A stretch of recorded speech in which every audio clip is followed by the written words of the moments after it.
So I have a new obsession with filming in my car when I'm just like bored and don't want to go inside my job and I just want to sit here. I just got this idea to do a little bit of chitty. I just got this idea to do a little chit chat, social time about my loan progress, and I felt like this would have been a more effective video if I was coming to you like, hey y'all, I'm debt free, yes, let's go. But I'm not debt free. I guess you could say I'm close. I don't feel like I'm close, but I guess you could say that. I just want to give you like a little bit of like what I've been doing and how I've been doing it, because I guess you could call me successful, but like, can you really? Because I'm not like there yet, you know what I'm saying? That's what I'm trying to say. This will probably end up being like a series, like a multiple part thing, because there's so much to say about this. This is such a huge problem today. It's literally a problem. Literally. If you're already in the problem, then I guess we just need to stick together in trying to get out of our messes, you know? So I just want to start by saying, I just ate. Hold on. So just a little background information. I graduated in May. It is now November, 6 months ago. So I'm still in my grace period, which don't even get me started on grace periods, because that's a whole nother video. I could go all day about how like, I understand grace periods if you don't graduate and instantly get a job, but the problem is they know that like everyone's gonna use that grace period. So it's just like, what are you gracing me with interest? What's going on? Not really grace, but okay. As soon as they sent me that email with that loan balance, I said, nope, you gotta go. Like, I'm not waiting 6 months. What are you doing? So I still don't have payments on them, is basically what I'm getting at. But that's not even what I was gonna say. What I was gonna say is, when I graduated, I got an email, basically was like, hey yo, you know what I'm saying, you got some loans in it. And this is the balance. So this is, I'm gonna show you, this is the balance that I saw in the email, and people are like, it's not that much, oh my god, that's so little.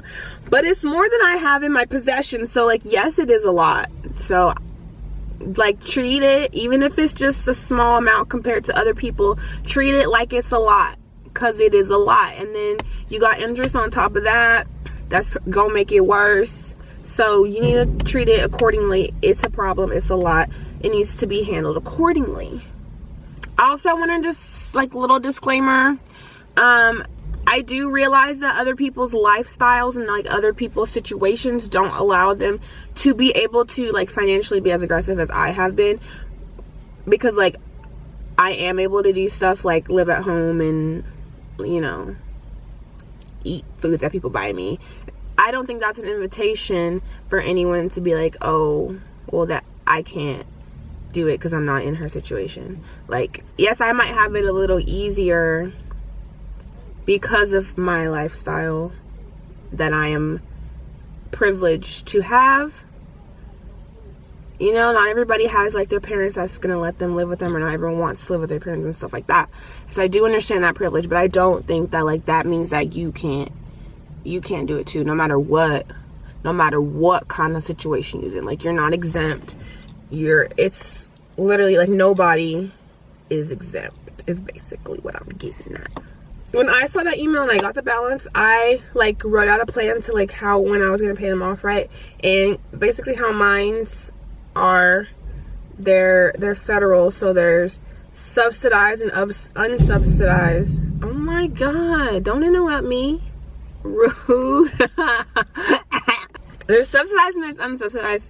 I don't entirely know which one's which, but one of them means that like, it's basically the government has been paying the interest until my grace period is over. So there's been just the principal balance and no interest at all. And then some of them had interest like from the day that I took them out.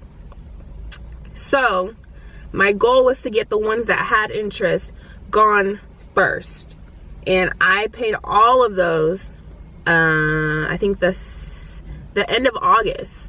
The end of August is when I had all those gone. So I got all those gone, and that was my first goal, and I was like, hey, bet. So from the end of August to next month, I will have no interest. And so in that time, I've been using like save and I'm about to just throw it at the loans. And then once they start, I'm literally just gonna keep doing what I've been doing and doing it with the debt snowball method. If you're a Dave Ramsey fan, love him. Smallest to largest is how I'm gonna do that. But if you want like some tips and tricks, keep on watching, okay? So the first thing that's going to make it happen, your tips and tricks, the essential ingredient is you're gonna need an income. And that's just that on that. You're going to need a job and money. And I was extremely blessed to start working literally the Monday after I graduated. You know, sometimes it's just a little bit harder for you, but that doesn't mean sit at home and do nothing, okay? Because Uber, Lyft, DoorDash, they'll hire anybody.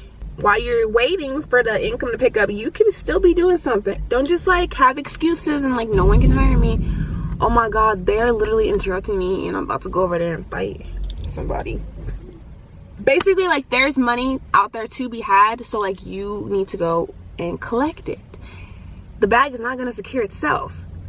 You got to go out and get it, and you can't just let that be based on like, oh, no one's hiring me. Like, oh my God, I'm sending out so many applications and nobody is like hiring me. Oh my God, I'm gonna just sit here and just keep doing more. Like, no, obviously that's not working. Do something else.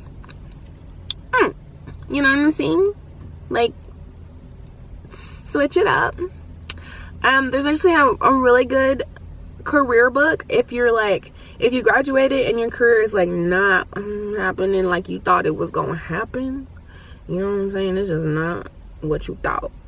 There's a book called The Proximity Principle by Ken Coleman, and it will get you right. Okay. Number 2 thing that I had to do was cut back on expenses. When you really think about what your needs are versus what your wants are, like for me, like my needs like weren't really that much. Like, you need a place to live, you need food if you gotta go like to work or something, you need transportation. What else do you like really need? You know what I'm saying? Like, I feel like there's so many things that we say that we need, and like if you really think about it, like if you think, if you sit down in your thinking chair and think, it really is not a need. Like, it can't just be stuff like, oh, I need the new iPhone when your iPhone X works perfectly fine. That was a word for me. That was me speaking to myself, because I tried to pull that one on myself, and I had to just be like, no, obviously, no, you don't need that. You literally have a phone already. Like, that's not a need. Some of them wants is just gonna have to be put on hold for a little bit. It's not forever. Just like a year. If you really think about the years of your life and the percentage that 1 year is of your whole life, it's such a small percentage of it. You'll be fine. You will live. I had to cut back on things like nails. They're done right now because my birthday was like 2 seconds ago. But before that, they was looking dusty and crusty and musty. And after these come off, they're going to go back to looking dusty, crusty, and musty. Because, oh shoot, my battery's dying. Because, like, I just can't, like, justify this as a need at the moment, like, just right now. But I know that when, like, the debt's gone and, like, all of my goals are accomplished, that I'll be able to get the longest, most bougiest, baddiest nails with all the rhinestones on it and all the extraness. I'll be able to do that, no problem. But just for right now, it's okay. If you really think about it, ain't nobody looking at your nails like that anyways. And this is just like a conversation I had to have with myself and be like, yo, it's not that crucial if you really think about it. Number 4, I believe, have a person that can like keep you accountable. So like when you are craving like a lobster and it's like a $30 lobster, and you and you just like need it, your stomach is saying like, give me lobster, you need to have somebody that you can call and be like, yo, I want this lobster, and they're gonna be like, no, give me your debit card, go to sleep or something.